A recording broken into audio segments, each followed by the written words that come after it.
Friends, good evening. Welcome to another installment of the virtual book club sponsored by South Carolinians for Alternatives to the Death Penalty and the South Carolina Christian Action Council. I am Reverend Hillary Taylor. I'm the interim executive director of South Carolinians for Alternatives to the Death Penalty. And I've got my favorite beverage. I don't know about you. Tonight's beverage is peppermint tea in a nice little hand-warming mug. And what I want to do right now is introduce you to our featured speaker for the evening. We have Pastor Neal Moore. Just a brief introduction about Pastor Moore. His story is that of a confessed and convicted murderer who was sentenced to die in Georgia's electric chair in 1974. Overcome with remorse and grief for his crime, he wrote letters to members of the victim's family apologizing for his crime. And they were so moved by his sincere sorrow that they had compassion on him, forgiving him, and continue to correspond with him for 16 years. Being extremely grateful for their forgiveness, he not only turned his own life around, but he became determined to help transform the lives of everyone he touched with his salvaged soul. Billy was forgiven for his heinous act by the members of the victim's family. And after 16 and a half years on death row, teaching and preaching love and forgiveness, which he received to his fellow inmates and to hundreds of folks around the country, his own life was spared 7 hours prior to the execution. He presently lives in Rome, Georgia, and is still very much engaged in ministry. Pastor Moore, welcome to our space tonight. We are so glad to have you here. Thank you very much. I am glad to be here, be able to help any way that I can. So we talked just now amongst ourselves before the recording happened, and you said that your purpose was to write this book in a way that made people feel what it was like to be you and to really sort of get in your skin, if you will. Tell us more about that. Well, most of the movies I saw and other books that I've read, I've never read anything or seen anything where a person described exactly what they were going through from the time that the guards come and get you to take you to death watch. And I wanted to detail that, what I was feeling, what I was going through with each step of the way, so that my readers would be able to feel what I'm feeling and be able to experience the torture and how the state played with your head throughout the whole process, and how callous it is. You definitely do a good job of that. I can definitely feel your heart pounding because my heart is also pounding as I turn the pages. One of the things that really touched me is that you named the different people that you were incarcerated with. I know one of your Warren McCluskey is somebody that you named, and I just kept thinking about the people who were in this book who also were perhaps executed by the state of Georgia after you were released. And I'm curious how many people that's happened to. Are you still connected to Georgia's death row? What is that relationship like for you now? Well, I know there is at least still maybe about 25 people on death row from our times overlapping that is still there. I was just asked by one of the inmates' attorney, probably during the first part of the summer, to write letters for him to the parole board, because the state of Georgia had begun to proceed with execution date that they had said that they would not do so. So it brought back a lot of memories. It brought back a lot of the feelings that I was going through. And then presently what I do is I assist attorneys that work on death penalty cases or that are trying death penalty cases. And I'm an expert witness for them to explain to the jury, just like what the book talks about, what happens and what goes on death row. And one of the things that happened that was strange, I hadn't been out of prison maybe 6 months, And one of the lawyer friends that I knew asked me, would I help her with one of her clients? And her client was at Jackson, where death row is, and she asked me, would I go see him? And so, they got me a court order, which was, the only way I was going to get back into death row itself. And it was really, really strange after being out away from death row, probably about a year and a half, because I did about a year in regular prison after I got off death row, to go back to the very same visiting rooms that I would sit in and visit inmates. Now I am in the same visiting room, seeing inmates myself, death row inmates, and it was just strange. 15 minutes into the meeting, the secretary for the warden called me to the bars, and she said, oh, it just came to our attention that you used to be an inmate here. I said, sure, of course I was. And she said, well, you can't come back into prison. You can't stay.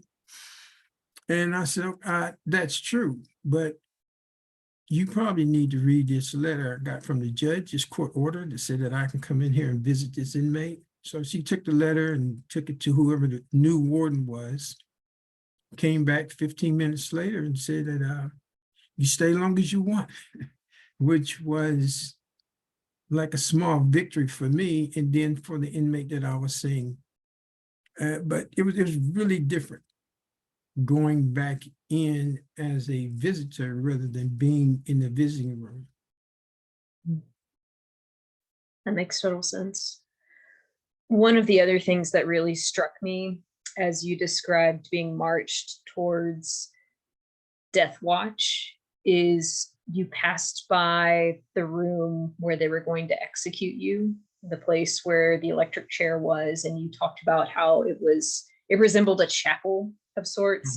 And I thought that that was actually a perfect metaphor because of the ways that our culture is entertained by so much death, right? And vengeance and violence.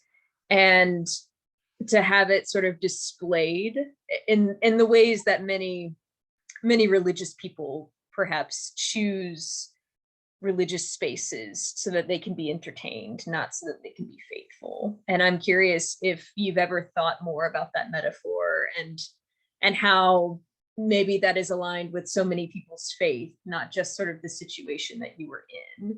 But I found that extremely deep. And yeah, I'm wondering if that ever occurred to you before.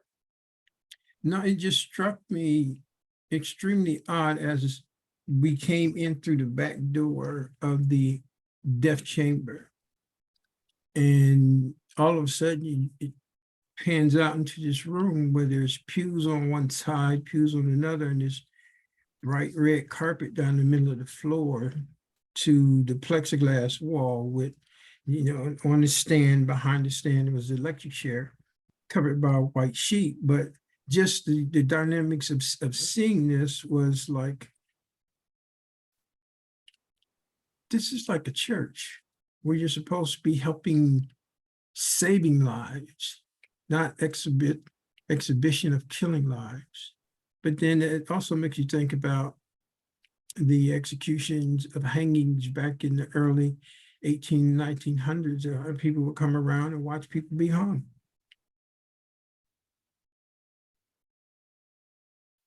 In a similar way, I noticed your story about how you were baptized when you were incarcerated. You'll have to pardon my dog. She is sometimes making noises. Back to the book.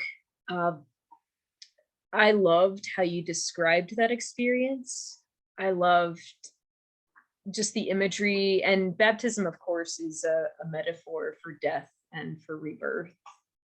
And I'm curious if, do you think of that experience as a kind of foreshadowing of your clemency or a parallel experience of your forgiveness journey with the family of the person that you killed?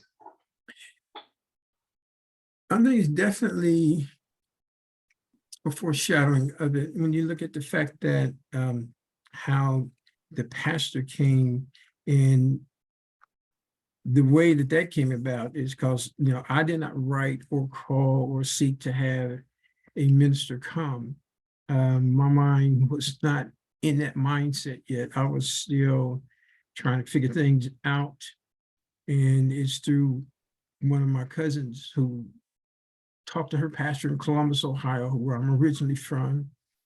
And she called a pastor here in Rome, Georgia, who is the pastor of the church where I go now. And he's 95 and he's still alive and still pastoring. And he and his wife began to tell me that, Jesus Christ died for people just like you, a person who committed murder, a person that is guilty, because he loves you. And, nobody had told me that God specifically loved me. No matter what I had done, he still loved me. And I could, like I said, I could feel that coming from the pastor and his wife. And I knew that if I did anything right, I needed to do this. This is something that I could fix, that I had the opportunity to try to fix as this offer was being given to me. And of course, the baptism in the little tiny tub was a two-part deal. It was not your regular baptism where you could just step down in water, because I'm 6 foot tall and this is a little tiny 4-foot tub. And they were trying to figure out how they're going to get me in the tub and how they were going to get me on my knees and had me to lean back. And I can't do that because, in the military, my right knee has been messed up and only been 90 degrees, and that just wasn't working. So they came up with the idea of sitting me in the tub, baptizing the top half of me, and then sliding my body through the water and baptizing the bottom half. And immediately I could feel the change. My whole life, having fear and anxiety, and for the first time, now I got peace. And it's like, it's crazy. Here I am with a death sentence. And finally I get peace. Like my whole life, I've been looking for this, but I find it in the most weird and crazy place you can find it, in prison. But we're all in prison one way or another, whether we're actually in a physical prison or we're out here outside in the prison, being imprisoned by the things we're allowed to control us. And that began to change. And I knew then that if God can forgive me, then I need to write the victim's family and apologize. Wasn't the easiest letter to write because I didn't know what to write. Wasn't for sure if they wanted to hear from me, and I didn't want to aggravate or upset them any more than what I've already done. So my letter was very, very simple, simplistic. I asked them if they could find it in their heart to forgive me. I would appreciate it. But if they don't, I understand, because even though I knew God forgave me, I still didn't forgive myself. I still held that over myself as something that I should not have done, regardless of God forgive me or not. But to my surprise, they wrote me back and said they're Christian people and they forgive me. And I said, okay, I really appreciate that, but can you explain to me how you did that? Why would you do that? I mean, if I was in your position, even though I wrote you and asked you to forgive me, I wouldn't forgive you.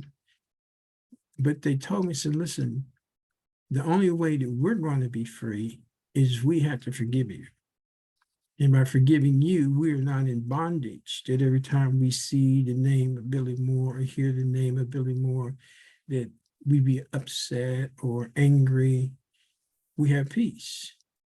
And that's why we can forgive you. And when they wrote me that back, it just blew me away. And I immediately wrote them back again and thanked them. And I just started us writing letters every week, me and these 10 or 15 members of the victim's family. It's just because it's not The latter part of my sentence being commuted is not in the book. And that came about because after this 3 days on death watch and the sentence was stopped, the execution was stopped, I still had a death sentence. So I was sent back to death row. And for the next 6 years, case bouncing through the courts. And after all of that, nothing changed. I ended with a new execution date. And it was then on August the 21st that there was a hearing at the parole board, that the victim's family went to the parole board and said, this is our brother. We lost one family member and we will not lose another. To talk about what forgiveness really is. And that is the greatest thing that you can do. God forgives us, and then he advocates for us. The victim's family forgave me, and they advocated for me. Had it not been for them, I probably would have been executed because I pled guilty. I mean, there was really nothing holding my case together other than the fact that I had a death sentence. But I pled guilty, and I was sentenced to death. And because it was a death sentence, it stayed in the appeal process. But it was because of the victim's family telling the parole board, we don't want you to execute him. And so, and I wasn't at the parole board. As a matter of fact, my lawyers or I didn't even know that the parole board was going to have a hearing, because they said that they was not going to have one. And then they turned around and had it anyway. And by the grace of God, all 5 members voted to commute my sentence from a death sentence to a life sentence, with 25 years to serve on the life sentence, added to the 16 I'd already done. But I was taken off death row, put in a regular cell block, and 30 days sent to the state prison. And while I was at the state prison, 13 months later, the same parole board that said I had to do 25 years paroled me out of prison. Not 25 years, but 13 months later. So you can't tell me that God is not working all throughout this case. The same people who want to kill me now don't even want me in prison. It's an extremely powerful testimony. In this moment, what I'm going to do is I'm going to allow other folks to ask you questions. I am somebody who believes in the ministry of the first in line, whether it's asking questions or getting in line for food. I think you understand that. So with that, now that I've asked the first couple of questions, I'm going to let others see that. That's fine. Pastor Moore, one of the things that fascinated me throughout the book was the degree of compassion that not only that you had for all those around you, but also that your fellow prisoners had for you. And it seemed to me from the reading that there was maybe 1 or 2 guards who tended to be kind of sadistic, but that generally that they were kind of doing their job, but that the fellow prisoners were advocating for you all the way and cheering when you were let out of the death watch and so on. And that's a testimony that I think is not what people hear from what they get in the media and so on, is the way in which that compassion and fellowship develops within the prison setting. And I just wondered if you could comment on that, because obviously, you know, some of the very compassionate people were fellow Christians, but it sounded as though that wasn't the only reason, and that there were others who weren't sure what they believed, but that they also had this deep compassion. Could you just comment about that? Yes. I think once I got to death row from the county jail, and after we sued the prison about conditions to where we could come out of our cells, it made things a whole lot easier to communicate and to be with other inmates, that we came out of our cells sometimes 3 to 6 hours a day. And when that happened, I began to start Bible study groups. And in these groups, there was usually maybe 3 or 5 different inmates, and work with them until they come to know Christ and accept Christ in their life. And so out of a cell block of 34 inmates, there was always at least 16 to 20 inmates that had given their life to Christ. So it was real, that side of the prison was really compassionate. And they looked at me to be their teacher more than anything else. And so when I did get the execution date, they were upset about that. And one of the things that I point out, I was the 13th person to be sent to Death Watch. Everybody that went to Death Watch died. Nobody came back. And that, I think that was just another testament of God showing them his grace and his mercy, that he can change anything in our lives. And I think also that proved to some of the people who were like on the fence, that they would come to class sometime and sometime they wouldn't, or they would say, well, you know, you wasn't a Christian before you got in here. Why you want to be a Christian now? And until I can't deal with what it was before I got here. I can just tell you how I am now, and that it makes a difference. And that made a difference in their lives. It changed some of them. And one of the, and I'm not sure if I have it in this book or in the other one that I'm working on, a friend of mine, he wasn't a Christian, and he was an extremely violent guy. And it's crazy. It seemed like God would always let me get close to the extremely violent people because nobody talked to them. And I didn't know that they were that way until after we got to be close. And then it didn't matter because they needed somebody to talk to. Now, well, anyway, he would always argue with me about the Bible. And I said, listen, I'm not going to argue with you about the Bible. It says what it said. You can believe it or not. But for you to get upset and argue, I ain't doing that. And so he would always tell me, well, that old Christian stuff is not going to help you, not one bit. And you plead guilty. You probably the dumbest inmate on death row. Out of all the people in here, you plead guilty and asked for a death sentence. I mean, he was really hard on me all the time. But after I came back from being within 7 hours of being executed, he came up to me and he said, now all the time you talk God this and God that, and I don't believe it. And I never believed it. But to see you come back over here, and I know all the other guys had been executed, that this God that you talk about, something has to be pretty real about that, because this just doesn't happen. And I know all about your case. I know you pled guilty. I know you're guilty, that there is no issues in your case for you not to be executed. So it has to be something else. And just that changed his life. By the time that I got out, I got a letter from other inmates telling me, and other people that would visit telling me how his life had changed around. And to me, that was a great witness.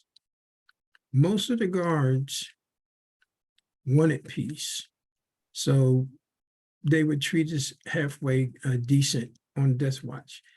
But one of the things that brought that about is there was one of the captains that we had on death row that very centered Christian guy. And what he would do, if he found out the guards were prejudiced, if they were black and they were prejudiced, or if they were white and they were prejudiced, he would let them work back there. He'd get rid of them. And any guard that was 50 years and older, he'd get rid of them. He kept all of the younger guards, 25 to like 45. He said, I want people who has lived among Black people and white people who have lived together. I don't want no racist people back here. It's bad enough that you guys got death sentences and you're going through that. So I'm going to try to get some correctional officers to work back here that is fair. So for the most part, the guards that worked in our cell block were pretty decent. Every now and then we get somebody from somewhere else that had a bone to pick with. Didn't matter who you were. You were inmate, you were enemy.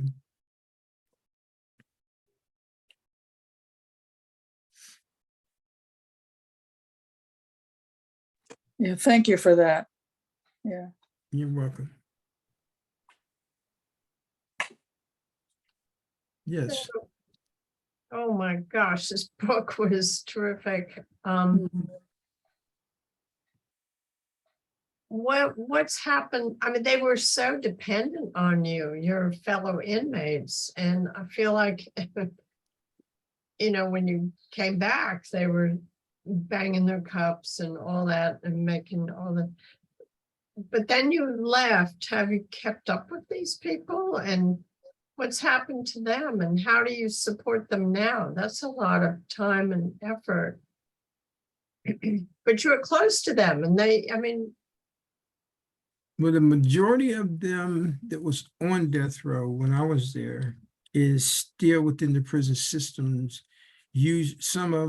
Most of them pled guilty to life with no parole, so they're still in the system.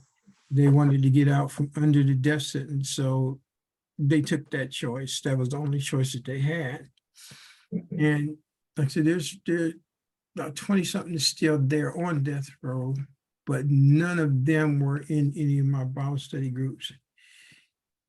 But I know them and know them through their attorneys and stuff.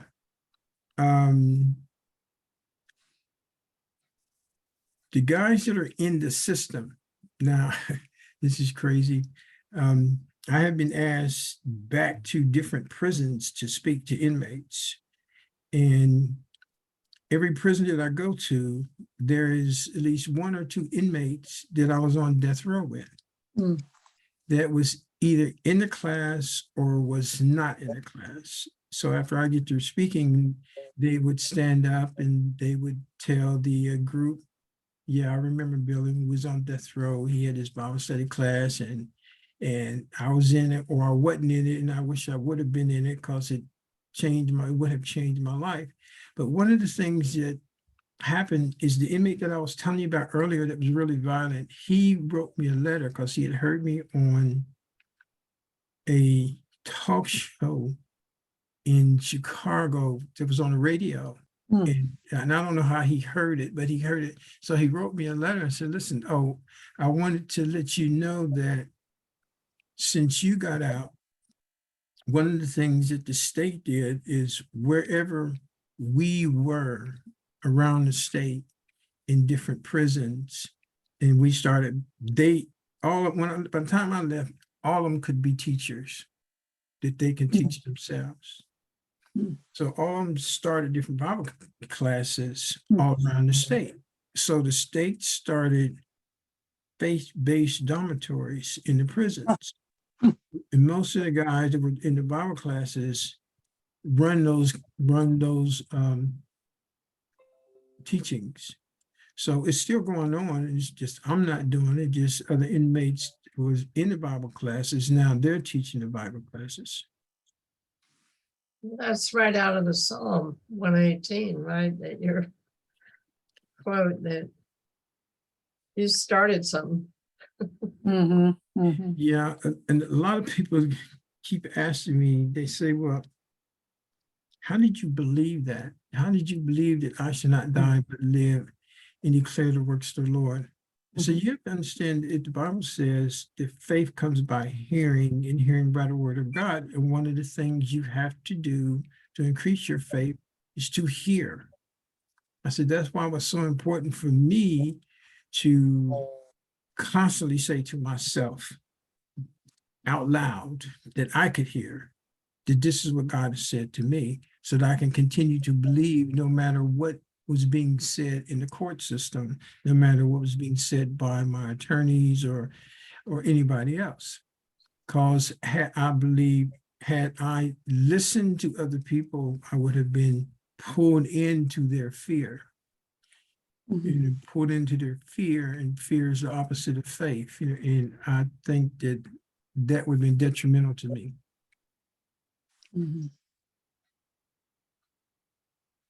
Well, you had other mystical experiences where God was talking to you before that, at the baptism, I think. And Yeah, there's been quite a few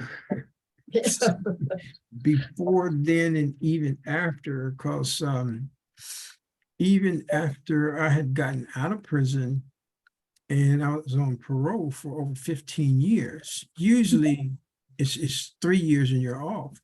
But there was a new chairman of the parole board who had told me, had he been on the parole board when my case came up, he would have made sure I'd been executed. And as long as he is alive and the chairman of the parole board, I'm never getting off parole. And he asked me, why did I want to be off? I said, well, God has given me a ministry, and that ministry is going back into prisons and ministering to inmates. But being a convicted felon, I'm not allowed to associate with other convicted felons. That's a violation of parole. So he says, okay, you can go into any prison you want to. That's fine with me. But just remember this, as long as I am the chairman of the parole board, you're never getting off parole. Well, when someone is always putting a roadblock in the path of what God is trying to do, he moves it out the way. Because it wasn't 6 weeks later, this chairman of the parole board gets arrested for taking kickbacks. Him and another member of the parole board, and they both go to jail. So when they get a new chairman of the parole board, he asks the other members and the people in the parole system, who's been on parole? Does parole work? And they say, yeah, there's a man at Rome, Georgia, that's been on parole for 15 years, has never gotten in trouble. And I didn't request parole. I didn't ask for it.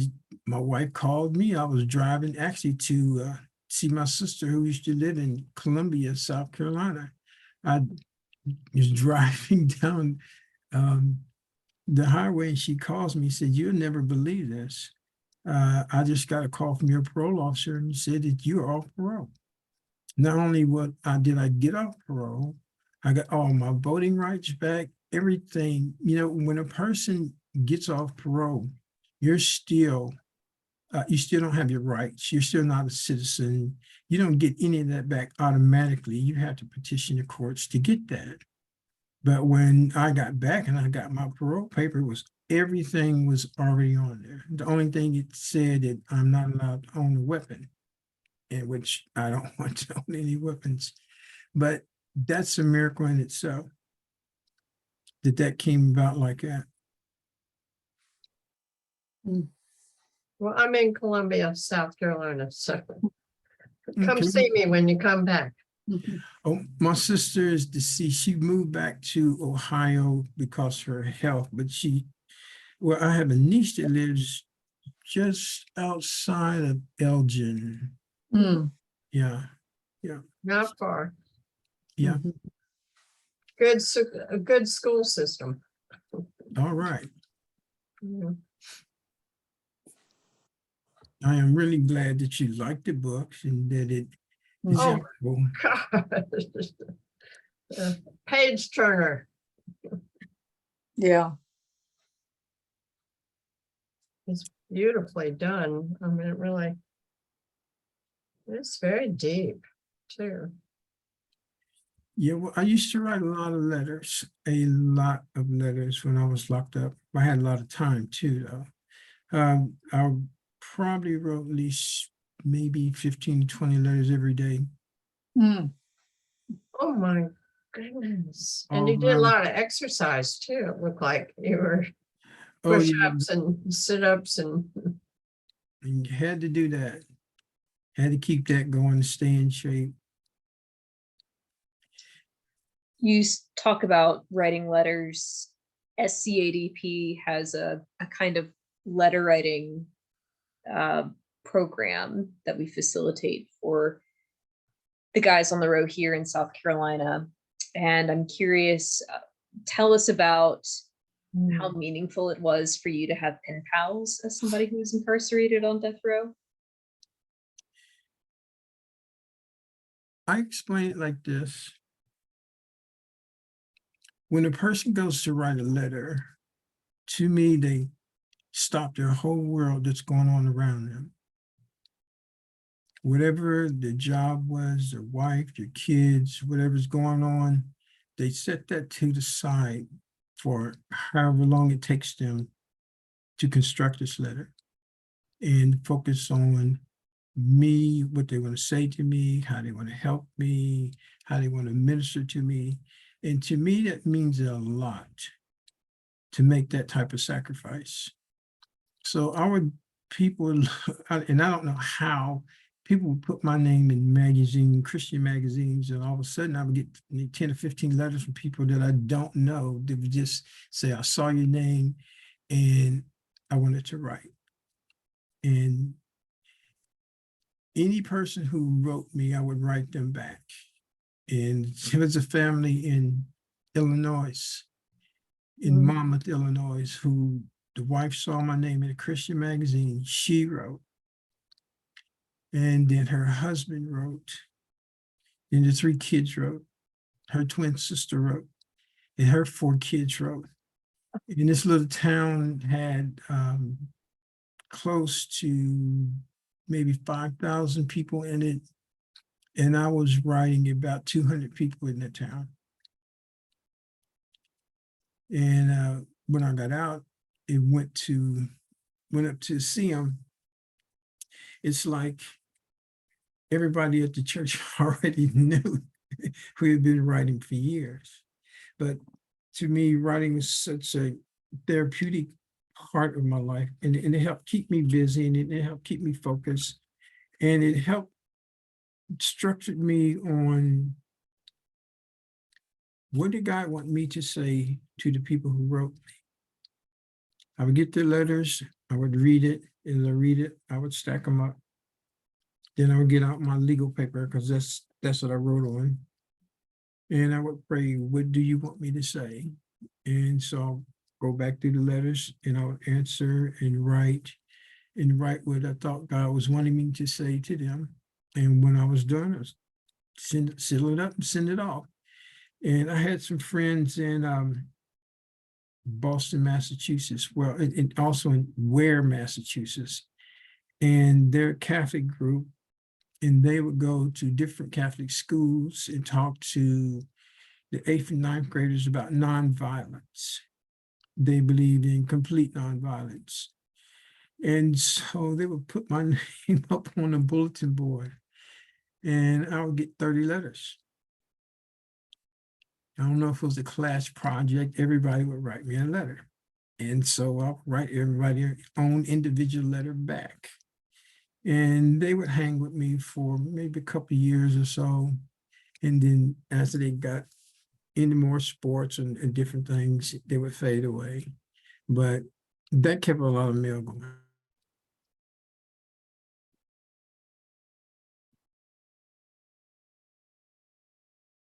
What do you want to hear from people? What do I want to hear from them? Yeah, in the letters. Or did you just want contact with them, or was it this part of your ministry, or It was what's helpful? I mean, what do you write somebody? I mean, what would I write somebody that would be useful, helpful, start a dialogue? well, to show that you care, how they're doing, what are they doing, to make them think about how are you using your time? Are you just sitting there wasting your time, or are you being constructive with it? Even though you are confined, that doesn't mean that you don't have to be confined in your mind. You can still grow, you can still progress. So there's many things that you can continue to do to learn. Okay, You and just encourage all that. yeah. And sooner or later, it turns around and they begin to start telling me, a person in prison is like, always felt that they felt that I was safe. He's on death row. He's locked away. He's not coming here. So whatever I say to him is okay. And so sometimes people just want to unburden some of the things that they want to say, but don't want to say to anybody else. Just want to get off Wow. their chest. This is a And two-way street. yeah, and so that allows me to ask God, what do you want me to say to that? How do you want me to respond? What does the Bible say on this issue? And how do you want me to get them to see if they can apply this in their life? So there was a lot of that going back and forth. Okay, well, that's very helpful if I decide to get involved with that writing. Yeah, because when you're writing, you're giving a part of yourself. Mhm. You're giving me your time, your energy, you're giving me you. And to me, that is a precious gift. And so writing was very serious, important to me. And a lot of the people that I wrote would eventually come and visit. It's strange being on death row where you're not allowed to have a lot of visits. I was able to get anybody that wanted to come to visit to come in. I had people come from Germany, come from Spain, all over the country, just wanted to visit. And so I would write the warden and ask for a special request, and he would approve it. Now, the McQuarries from Illinois, when I had the execution date, they wrote me a letter and said they wanted to come, and I told them that the warden was not going to allow it. They just showed up anyway. I mean, the husband and the wife took the kids out of school, and they were at prison. And I was called for a visit, and I'm thinking it's probably going to be my sisters, and it was Dennis and Carol and their kids. And I'm like, wait a minute, how did y'all get in here? Because I know the warden said he wasn't going to let you in. And he said, we're persistent. We were coming, and we told him we're coming, and we're getting in. I said, all right. And they got in. So it's amazing the things that can be done when people put their minds to it. Not everybody has your humility. Because I have a friend that's been in prison essentially for life. I mean, he was 62 when he got a 30-year sentence for killing somebody. And but he really doesn't have the humility. He's not sorry about what he did. It's really hard to have much of a relationship with somebody like that. That's the first step, is realizing that you're wrong, coming to the realization that that no matter what the circumstances are, no matter what you can tack on to what you did, in alcohol or drugs or where I was brought up, all of that is just trappings. You're just hanging on to a decision that you made. But when it comes down to it, when you take all of that away, you have to come to the realization, which God showed me, is you made the choice to do this. Police didn't come looking for you. Nobody was looking for you. Nobody was causing you to do this. This is a choice that you made. So you have to come to that realization and accept that fact that this is the type of person you were. My sisters, when they first came, they just couldn't believe it. And they were saying that I was set up, it was somebody else for this. And I had to tell him, say, no, you got to understand that, no, this wasn't me. I made that decision, poorly as it was, as bad as it was, as stupid as it was. The ultimate choice was mine. When you can accept that fact, you can move on. You can begin to get peace. You can begin to accept forgiveness. You can begin to be a help to other people. But as long as you have a reason as to this was happened and that's why I did this, or this was going on and that's why I did this, you're never going to have peace. You're going to always have bitterness, and you're going to always be mad at the court system. You're going to always be mad at somebody in authority. But you just got to look at it for what it is. It's me. And that's what God is telling me. It's you. And when you can accept your trouble, your mess up, I can help you. But if you won't accept it, I can't help you. So those are the people in your Bible study, not the others who are, It's all of us. well, I mean, the people in denial that are Yeah, that just didn't get to the point of accepting responsibility and ugh. Oh, Yeah, golly. so we in the Bible study and just around we would talk about that, and we would talk about how some people were set up, what the court system was like, and all that. But then you come back to if especially if the person is guilty, if you come back to that point, it helps. Now I've had friends that have been executed that were not guilty. Totally not guilty. And I Oh. know that the state knew they were not guilty, but killed them anyway. It's hard to accept. Like Warren McCluskey's case that I talk about in the book, or a guy named Jack Alderman, who was from Savannah, was executed for supposedly killing his wife when the man who killed him pled guilty, but told the mother that Jack hired him when Jack didn't. Because he had told me, I had met him before I met Jack, and he had told me he committed this murder and why he did it. But then to get off death row, he implicated Jack and got Jack a death sentence.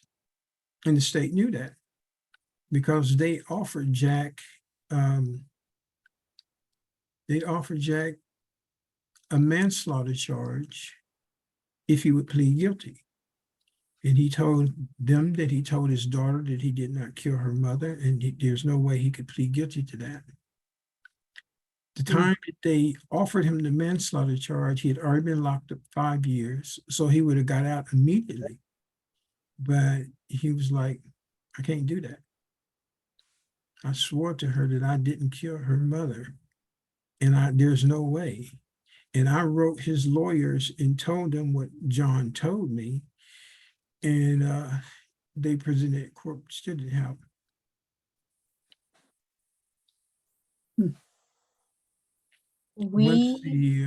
Go on ahead. No, go on ahead. Once the death penalty machines start rolling about executing someone, it is extremely hard to stop that because all the judges want to just not interfere.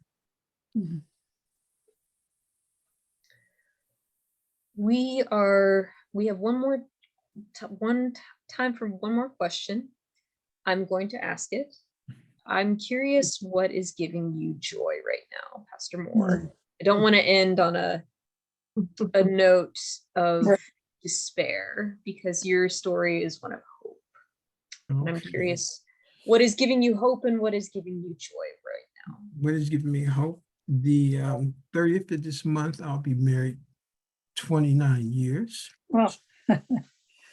I have 3 daughters. My wife had that when I married her. So now we got 3 daughters, 8 grandkids, and 5 great grandkids. So they're giving me joy. And the work that I do with lawyers, helping them help clients not get death sentences. I have been working with the Capital Offenders Office in Atlanta and around the country that have me come in and work with their clients, work with the inmates that the state is charging with the death sentence, and explain to them all their options and let them understand how important it is for them to work with their attorneys.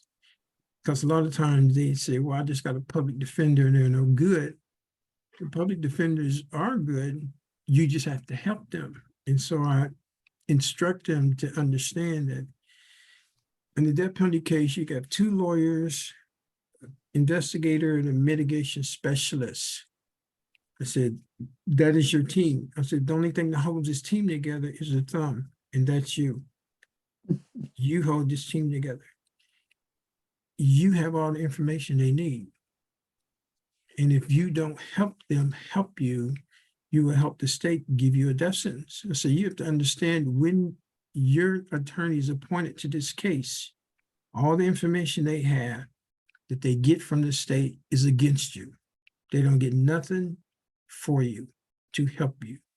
And only you know that. The key to your family is you. Your family will not talk to these lawyers without you.